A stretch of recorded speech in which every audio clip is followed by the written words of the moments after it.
Welcome to The Criminologist, the podcast dedicated to educating and entertaining our listeners. This week, bringing you a special American Probation and Parole Association edition. As the voice of the community corrections industry, APPA serves as the field's leading professional membership association. In addition to their U.S. members, the American Probation and Parole Association is supported by international members who are actively involved in strengthening community corrections work in their own countries.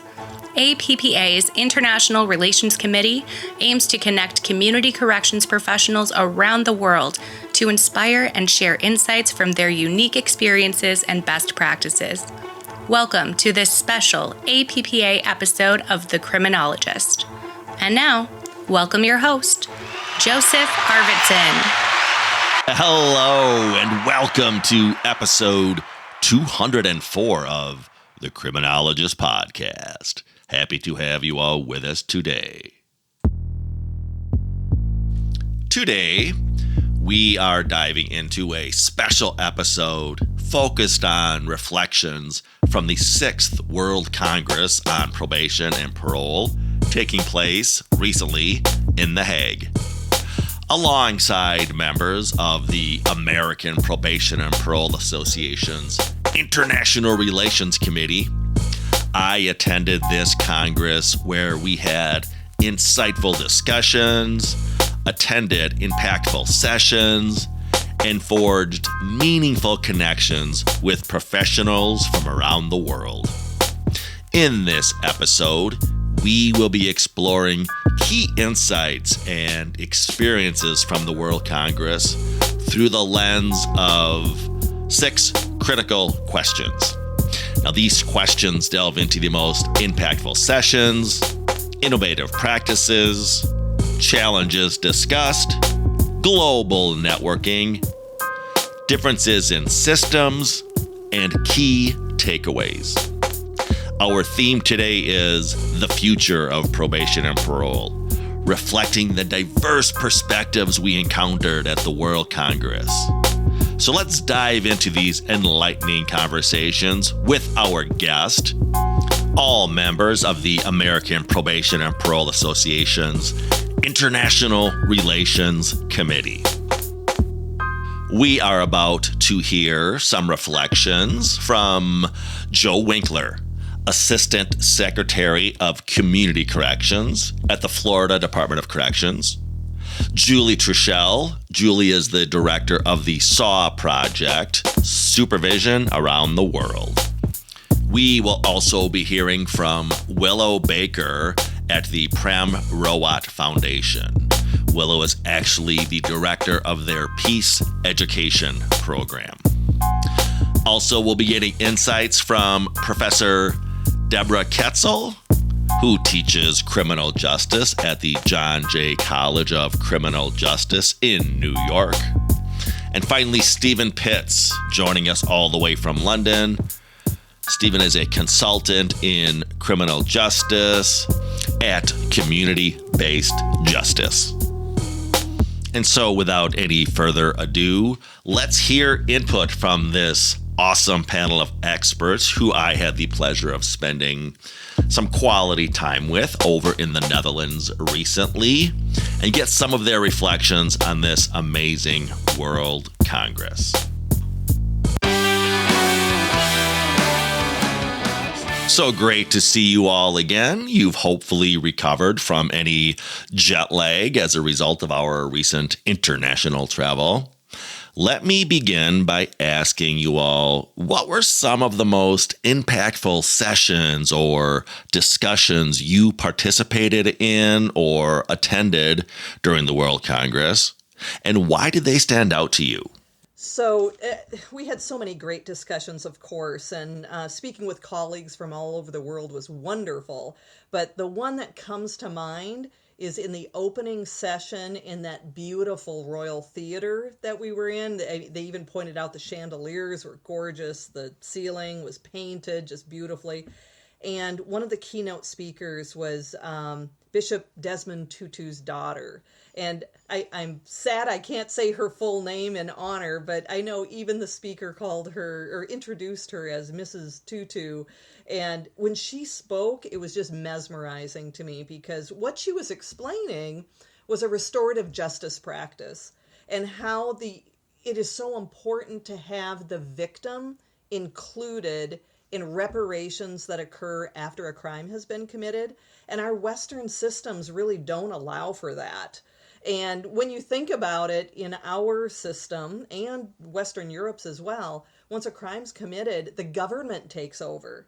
And they're the ones that really respond to any, reparations that are required and sentences that are, given and prison time that's ordered. And the victim has nothing to do with that. And the victim is kind of pushed off to the side, where really, if those two people can come together and talk about what would work for both of those individuals to correct this harm, all of that could be taken care of in certain circumstances, not always, I get it, but she talked about the importance of a holistic system and that we might need to go back and look at that. And restorative justice is near and dear to my heart. I've sat on the board of directors of a restorative justice program and helped build it in northern Minnesota. It's actually a very large program now.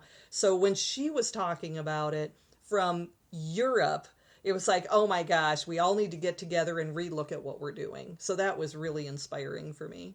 Thank you, Julie. Willow, what about you? One of the more impactful sessions or discussions that you maybe participated in or attended? Joe, I really enjoyed the opening session where Mrs. Tutu spoke about Ubuntu-based framework of justice and how customized personal intervention and support can lead to accountability, healing, and reconciliation.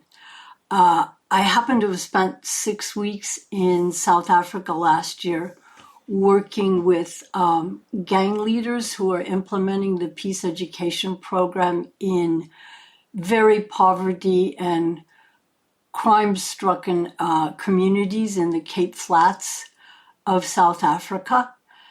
And healing was the theme that came up so often. So that session particularly touched me in how she developed the idea that this approach can build resilient communities through dialogue, understanding, and empathy. I also really appreciated Clement Ochek's presentation and the workshop that you and Nicole Kimberly Stelly did about tides. It really resonated with me, and I'm so looking forward to learning more about that. Thank you, Willow. Debbie, what about you? One of the most impactful sessions that I went to was about the political impact on probation and how, changes in politics really influences how we engage in practice.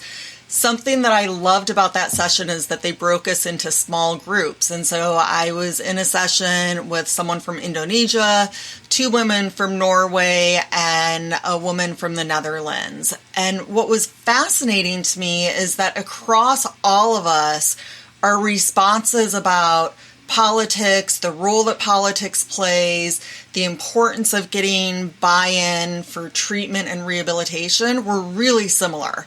I was really surprised, particularly to hear some of the conversation from Norway, the women from Norway and the Netherlands, because I think we sort of idolize those countries as being so positive in their approach. And while I'm not happy that they're having the same struggles, it certainly was a little bit, I guess, reassuring to know that we aren't so alone on that front. So I found that to be really, really informative and helpful, and hope to stay in touch with some of those people. Thank you, Deb. And yes, that's what it's all about. Not just securing, but maintaining those relationships that were built at these amazing events. Joe Winkler, what about some of your initial thoughts of the Congress? Yeah, the one I like the most is the one from Kenya. He was the opening speaker, and he talked about the use of volunteers. And that's one of the challenges we have in the state of Florida, that we have a lot of volunteers that work inside the institutions or the prisons, and they drive right by a probation office. And I would love to have those volunteers in our probation offices, but the need is greater in the institutions. And when the Kenyan gentleman spoke, he talked about the increase in volunteers they've had through the years and how it impacts the people that are on supervision in their country. And I thought that was very impactful and something that I want to take away from the World Congress.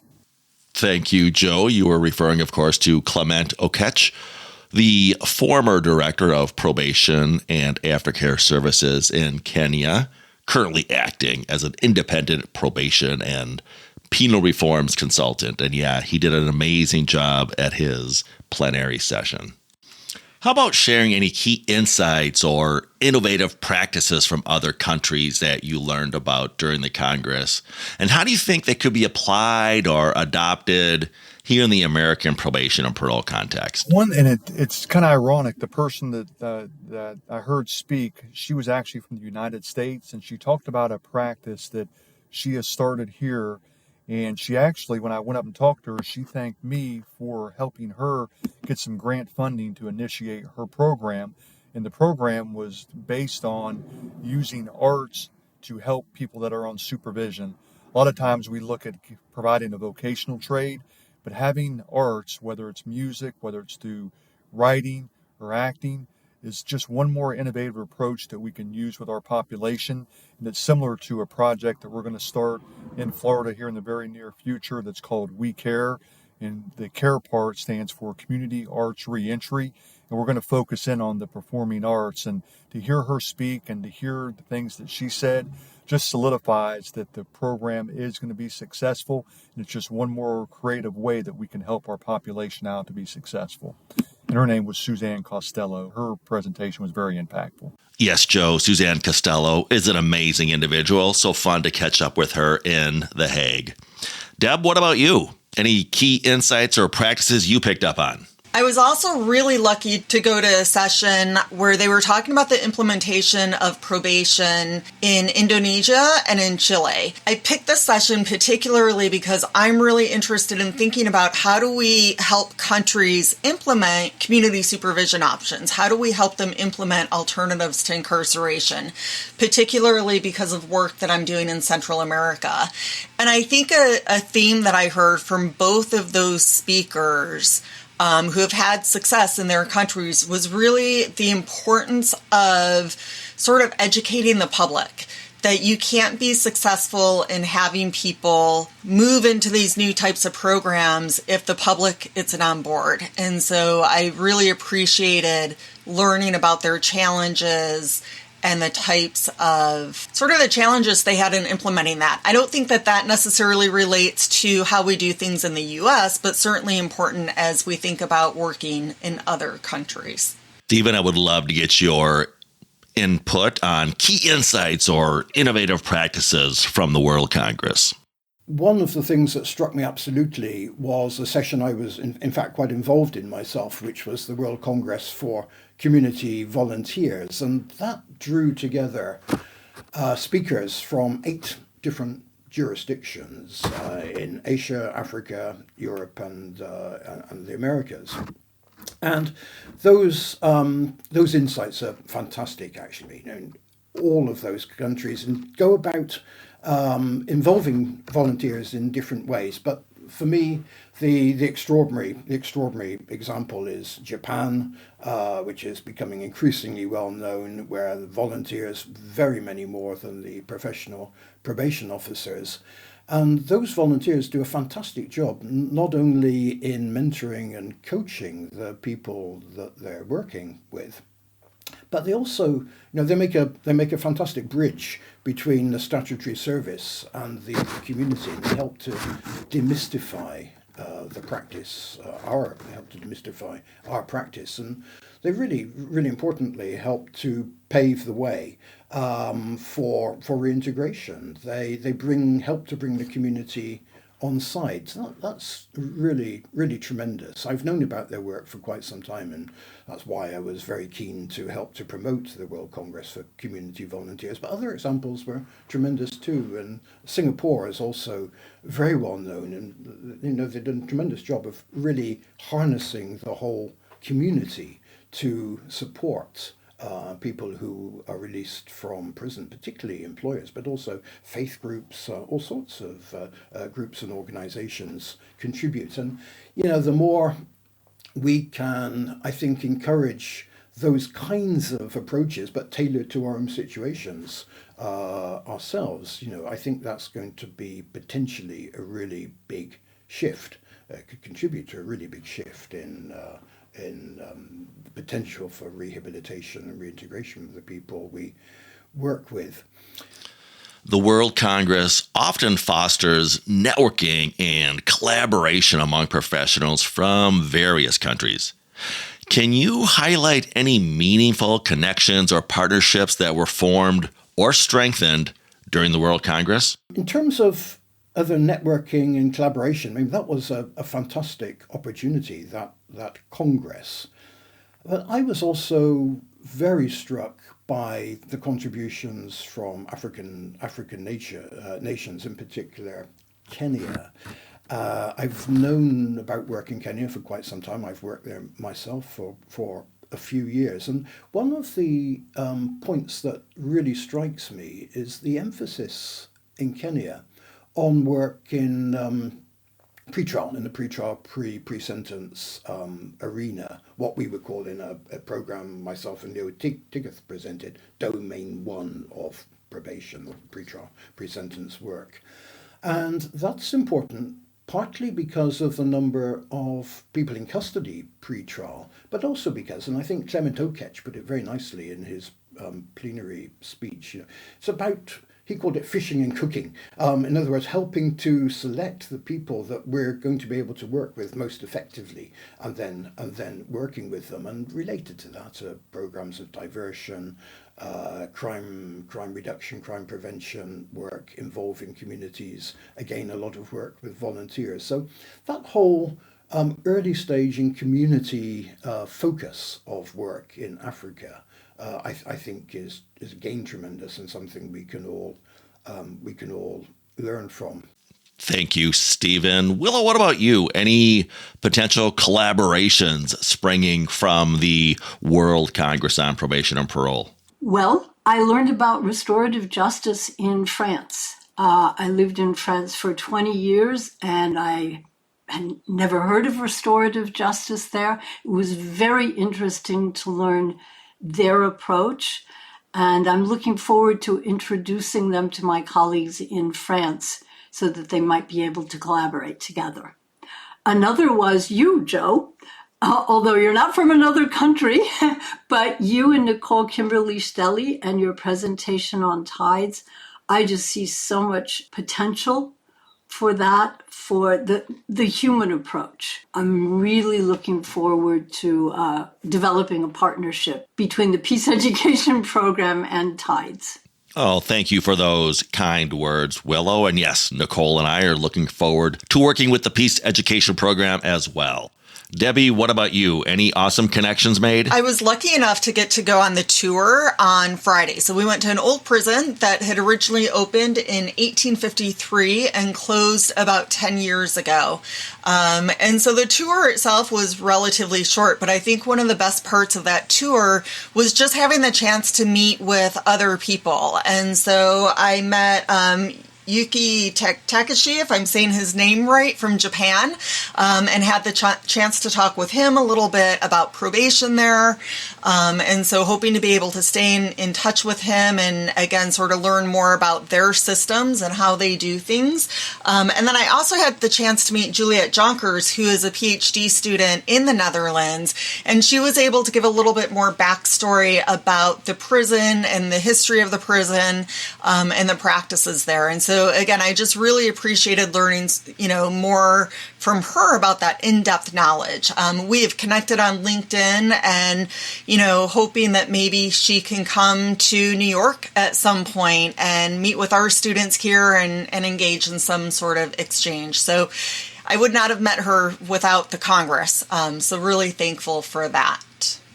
Joe Winkler, you look like you are eagerly anticipating this question around collaboration and networking. So I will turn the floor over to you, my friend. That is a great question coming from you, Joe, because one of the conversations that I remember the most about the World Congress was the conversation I had with you and Ileana Carbonara. And we talked about the APPA conference coming up in Indianapolis and how we want to have a presentation together where I'll be there in person and she will be attending remotely. And we'll talk about the collaboration that we've had between Romanian probation and Florida probation. And we've had 2 recent events where we work closely together, where we had presentations from each of the countries to share those best practices and to speak to both of you about our presentation at APPA. That was a good way to strengthen our relationship and a good way that we're going to share the information or the best practices that we've learned at the conference, and it's going to help other countries or other areas out to see how important collaborations and partnerships are from across the borders. Thank you, Joe. I am so looking forward to presenting at APPA in Indianapolis with you and our fellow IRC member, Iuliana Carbonaro from Romanian Probation. Julie, your thoughts on this topic? Yeah, actually, for me, that's kind of an easy one to answer because as the director of the Supervision Around the World project, we're constantly fostering relationships with other international agencies and administrators and decision makers from other countries. But exciting for me was the ICPA, the International Corrections and Prisons Association, and I actually signed a formal partnership while at the Hague during this event so that we would have this big photo op to take pictures of the signing. And I'm very excited about that because our agencies will be working together to share information and support each other and, work together as much as we're able. And I actually put out requests or talked to other folks about the same with PRI, being Penal Reform International, and CEP, the Confederation of European Probation. And they were also excited about planning to do a similar partnership. So those kinds of in-person energy exchanges are so important. And it was really fun to strengthen those relationships. It's all about strengthening those relationships, Julie.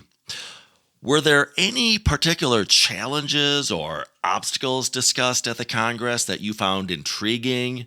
And how do you think the international community can work together to address such challenges? Stephen? Well, one of the major ones, and I think it came across at the Congress in various sessions, is that there's still more to do in the field of probation and parole. Many countries in the world still don't have probation and parole systems, and where they have them, they're underused for all sorts of reasons. They're not well known, or there are media challenges, public attitude challenges, resourcing problems, and so forth. How we tackle those, I think, is probably one way and another the biggest challenge that we face as a collective global community. And we can address that in a number of ways, I think. I mean, some of them are about us and some of them are about how we engage others and for ourselves. I think the opportunity to network to a different level, to another level than we've been able to do up until now, I think that's emerged from this Congress. I was really struck by the comments of our Dutch hosts about networking between congresses, about global networks and so forth. I think this is really very very powerful indeed. And when it comes to working with individual countries, again, there's a lot more we can do. We need better data, we need more guidance, I think, addressing all of those domains that I've mentioned, the domain 1, pre-trial, and also domain 2, community-based work, post-court, but also work in prisons to prepare people for release and work post-release. And the international community, I think, can do a lot in terms of exchanging ideas, as I say, increasing data, but also supporting jurisdictions to develop. I'm a strong believer in networks like ourselves, CEP and APPA, in what they can do. I've seen that so much in Europe because, as you will know, we've now have a probation organisation in practically every country in Europe and almost in the Council of Europe area. Many of those are new. Many of those are developed in the last 20 years. And there are tremendous lessons from those that are going to be helpful elsewhere. Including having funds that are directly focused on helping probation services to develop. And I think there's a whole science too about collaboration and partnership, which was ran right the way through the Congress and which is applicable here too. It's not only about collaboration and partnership with our work with the people we supervise, but also amongst ourselves as well and with communities. So a great deal there to be done, and it's very exciting. Julie, what about you? Any particular challenges or challenge you heard emanating from those awesome World Congress conversations? Well, the one that I heard in a couple of different conversations, whether workshops or hallway discussions, was really about the challenges of AI and how artificial intelligence is going to be used and or abused in our field, where obviously it can be a wonderful strength and tool that we can access, but it's really going to be a challenge to determine the ethical use of this tool when it can be so abused in ways we can't even probably imagine just yet. Great insights around artificial intelligence, Julie, and likely something that our friends over at APPA's Technology Committee are taking a look at. What are some of the major differences or similarities between probation and parole systems across different countries? And were there any notable trends or best practices that emerged from these discussions? Yeah, the one I heard in a variety of settings actually was about the changing nature of technology. And, AI is a part of that with artificial intelligence, but even in the closing session, the speaker from Kenya talked about the importance of using electronics in our monitoring and as a tool, but that we really don't want the technology to run us, but that we have to keep that humane involvement rather than relying on technology too much. So that's a real similarity we're all going to be struggling with, but the differences in our culture is pretty dramatic about how we choose to use technology or not, and certainly what's available to us around the world is different right now. So it's something we're all struggling with, we'll all handle differently, but I think we can learn from each other a lot. What about you, Stephen? Differences or similarities between probation and parole systems across different countries? There are many, but let me highlight perhaps one, I think, which is a pretty fundamental one. And I can add that to the comment I made earlier about the stronger engagement of communities and families also too in some parts of the world than others. That's the case, I think, in both many African nations and Asian nations as well. So to add to that, I would say that there are very big differences in attitudes to that kind of balance of control, management, and support and enabling.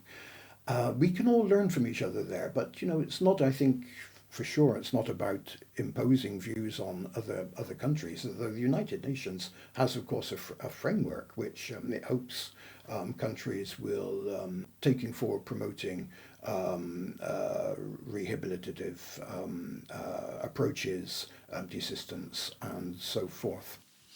And finally, reflecting on the totality of your experiences at the World Congress, what are your key takeaways or lessons learned that you believe will have a lasting impact on the field of probation and parole globally? Willow Baker?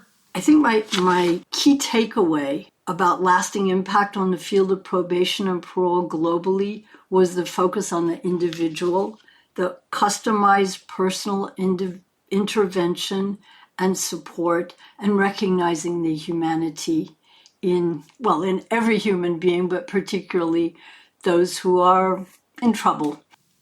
Well said, Willow. Well said. Deborah Ketzel, your key takeaways or lessons learned? I think for me, one of the key takeaways is that we can't try to change probation. We can't try to change parole independent of one another. There's so much great work being done out there. There are so many challenges, regardless of the country that we come from. And I think taking the time to have exchanges, to learn from one another is really going to be critical to moving forward. We do this in prisons, right? A lot of state agencies will send people over to Norway, to Germany, etc., to sort of see how how they run their prisons. I don't know that we do that in community supervision, and I think we need to. I think that there's so much to be gained through these exchanges, that as broad as that is, I think for me, that's the big takeaway, is that we really do need to think of this as a more global initiative and work together in improving lives. I share your zeal for collaboration, Debbie. Julie Truchel, any lessons learned from your perspective? Oh, the thing I keep coming back to, and I don't know that it's a new lesson, but it was a revisited lesson for me, was the importance of the human connection. And while, through COVID and the access to technology, all of these things are kind of separating us more and more with virtual opportunities and electronic opportunities and technology and AI, they are all wonderful tools to use.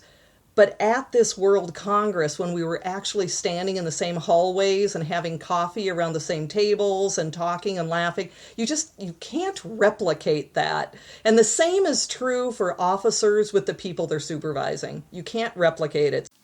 Well said, Julie. So well said, which is why I love these events as well so much, for that human connection made in between the sessions, in between the plenaries, in between the breakout rooms. Stephen Pitts, would you like to bring us home on this final question?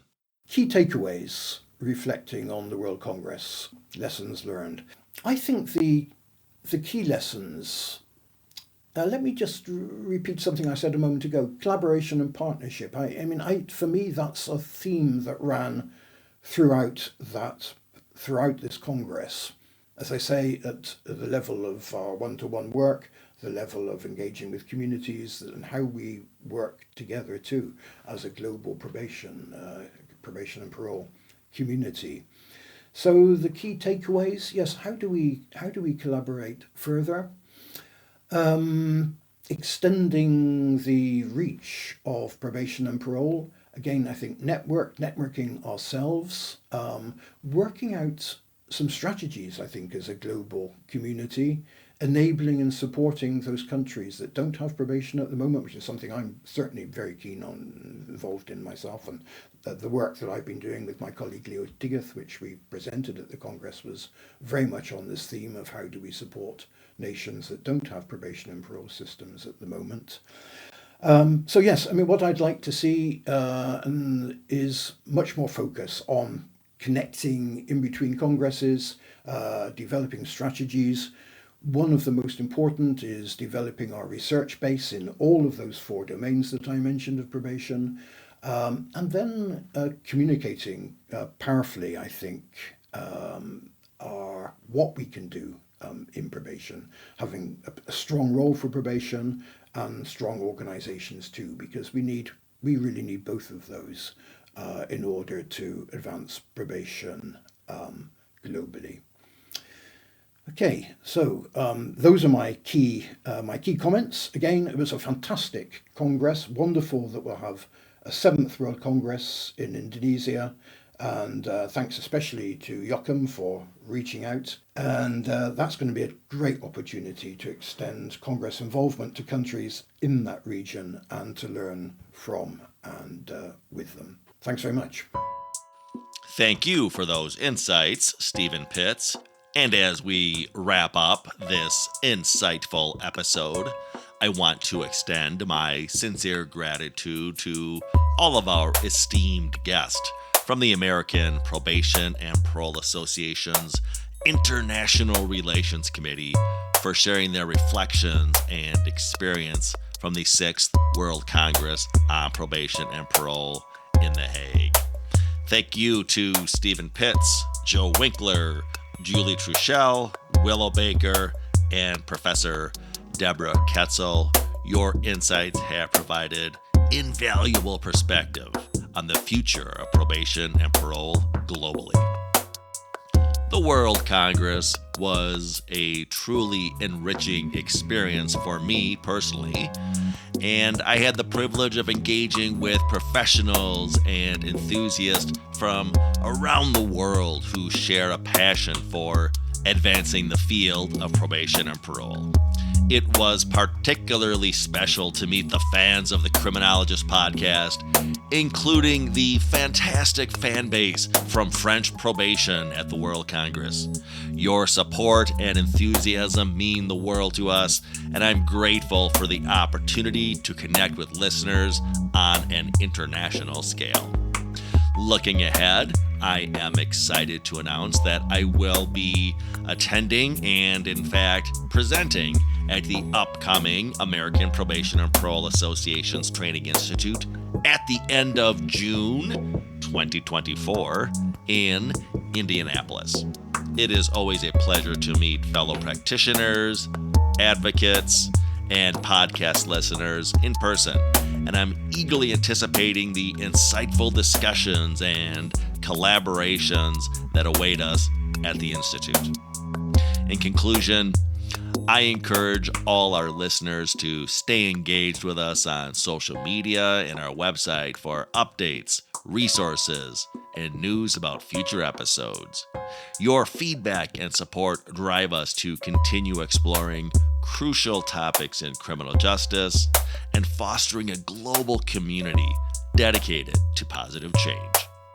We will be back next time with a fresh episode. In the meantime, you may contact the podcast or reach out to us directly through our website, theparagongroup.llc.com. If you have questions or comments as to this podcast, feel free to contact the show via our email at thecriminologistpodcast@gmail.com. That's thecriminologistpodcast@gmail.com. Remember to follow us through our Facebook and Instagram pages at The Criminologist Podcast. New fun images are being added all the time to those feeds. You don't want to miss out. You can also connect with me, Joseph Arvidson, on LinkedIn and follow both The Criminologist Podcast and The Paragon Group on our LinkedIn pages. Hey, lastly, if you've not already done so, check out and subscribe to our YouTube channel, The Criminologist, for additional content as to the themes of this program.